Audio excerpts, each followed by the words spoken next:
What was your method or process when you said, okay, now I'm going on my own. I'm a solopreneur.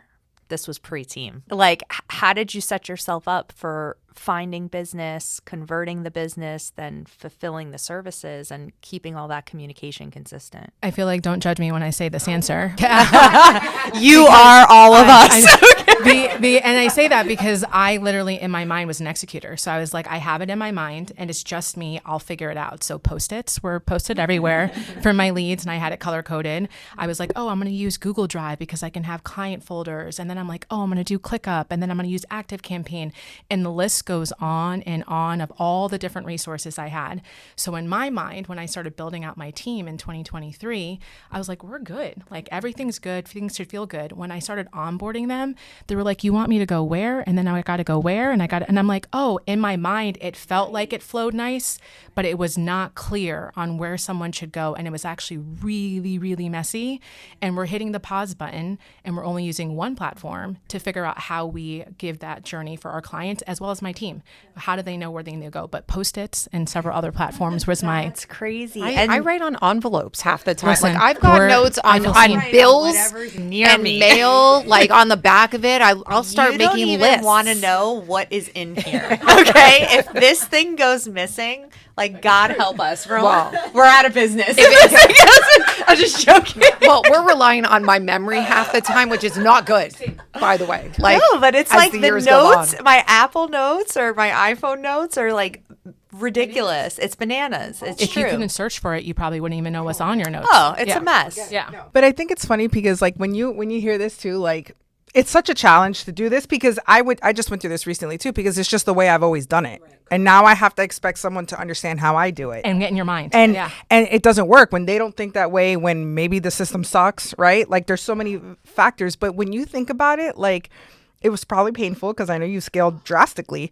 And what a reason to celebrate, right? Because it's like the pain it's worth it because look at where your business has gone 100% from that 100%. exercise. How many new people did you onboard just in this year? In this year alone, 8. 8 new people. So You can't how do that with Post-its. No, you can't. You can't. you have to see her work. You should see her with a white paper and Post-its. It's pretty badass. So She can, But I can't. But half my team are like, wait, what is that Post-it that just fell? Yeah. I'm like, Right. Yeah, it doesn't have a little sticky adhesive anymore. Yeah. Oh my gosh, that's crazy. So how have you used a system like this for either lead generation, onboard, sales process, onboarding, client experience and fulfillment? What tool did you use and how are you leveraging it from a training perspective, like a team perspective? So we now, truth be told, we only use 2 platforms. We use a platform called Kajabi, which is our learning hub. Okay.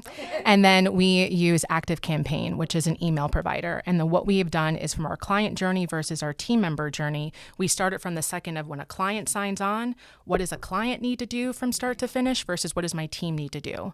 And the email actually is what we thought was a little bit more user friendly. It pushes out an email that's like, hey, this is the week that you should be on X step.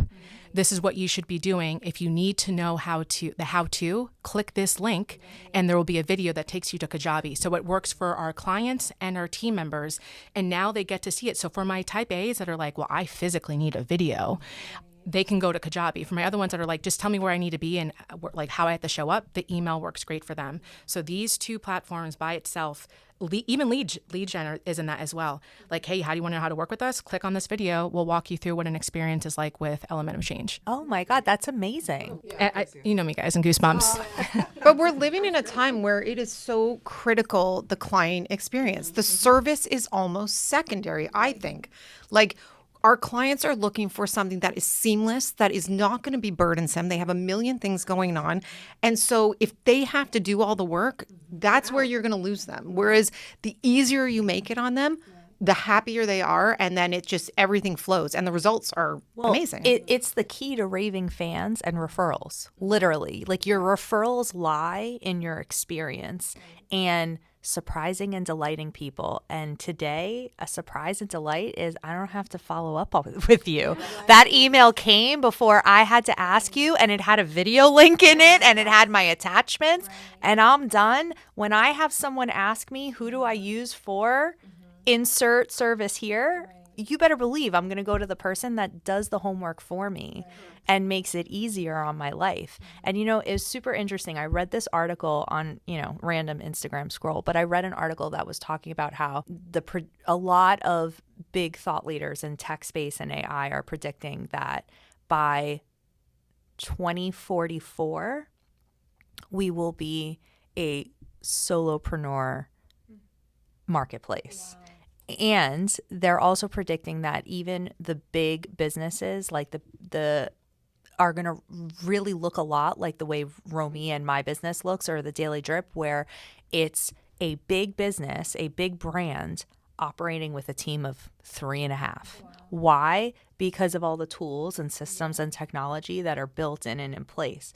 And we have quite a bit. Like, we use tools like Zapier, we use tools like Airtable, and I know this much, about how these tools work. But thank God she knows less. But thank God we have people on the team. Like, thank God for my brother who built the website and integrated these tools and knew which tools to use and leverage.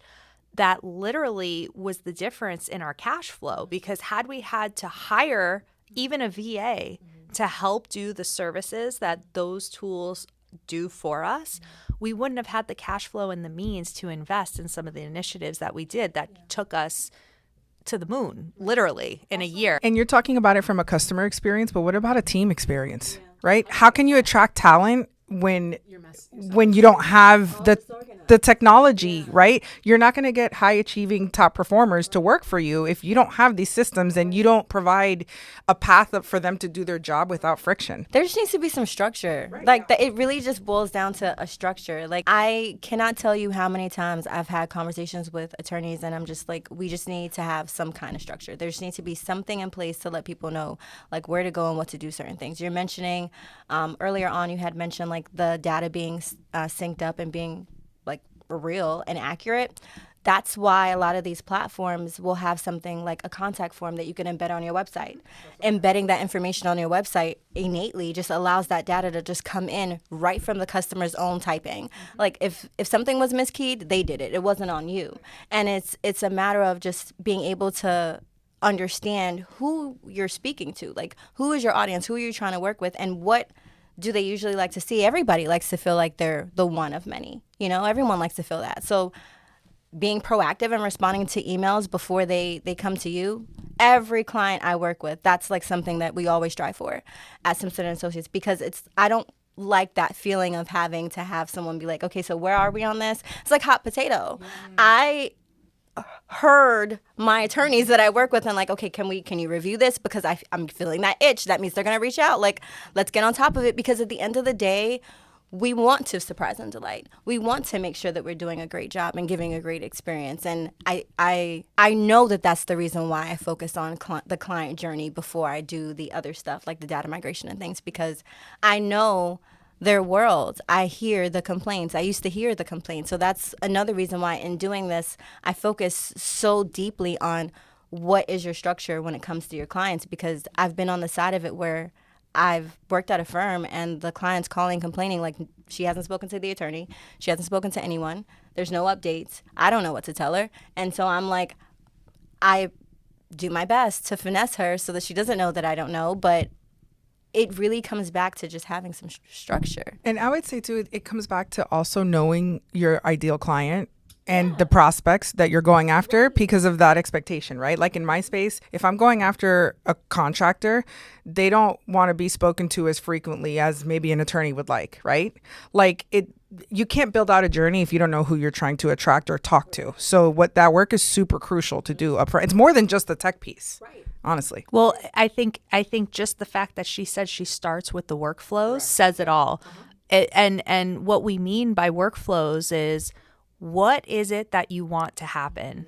And that is an answer you have to give outside of the tech software that you're using, whatever it is. It's I want someone to receive a notification about something, or I want to communicate this at this point in time because of. And you've got to be able to answer the because of. And if you can't, then that's where you can have unnecessary communications. You can over communicate, you can under communicate, or you can communicate the wrong thing at the wrong time.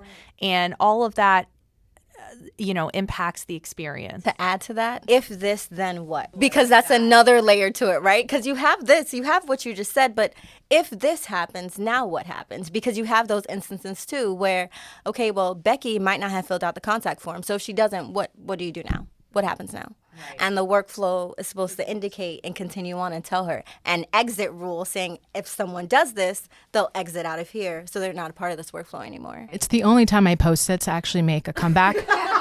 Because when I build out my workflow, I build it out with Post-its so I can move it when I'm asking those questions because you have to see the visual. But other than that, my Post-its. She's hanging on into your life. Also, too, like if you think about the client journey, you don't treat a referral the same way you treat an online lead. If somebody went to my website, the email that went out, it's not, or if I'm entering a referral into my system, it's not, hey, thanks for filling out my form on my website. Right. Yeah, exactly. So even the initial communication, right? Like if you're going onto my website and filling out a form, we don't know you, it's a little more aggressive than if Romi sent me a referral where I would pick up the phone maybe in my workflow and then trigger the automations. Even that, business owners need your help with that because it's so deep. Well, I love what you just said because what you're talking about is really a comprehensive workflow where you're integrating systems and AI and the human touch. And that is really what makes a beautiful, spectacular workflow where you can have automation supporting human touch and white glove service and picking up the phone at critical touch points. There's critical moments. We learned that even just with the membership, like we have an automated email when you become a Daily Drip member that says, welcome to our community. And it has kind of like a directory of what next, right? Like what next? Where should you go? What should you do? And it was all great. But then we realized like we were missing that human touch. And a lot of the reason people come to the Daily Drip is either because of me, because of Romi, or because of one of you guys. Right. And so now that we're bigger, they're not coming because of me and Romi. Now they're coming because of you guys. So we don't know them yet and we want to know them. Mm-hmm. So we integrated into that welcome email, please book a call with Romi or myself so that we can meet you and learn about you, who you are, what you do, and really show you around and put a little context to these next steps.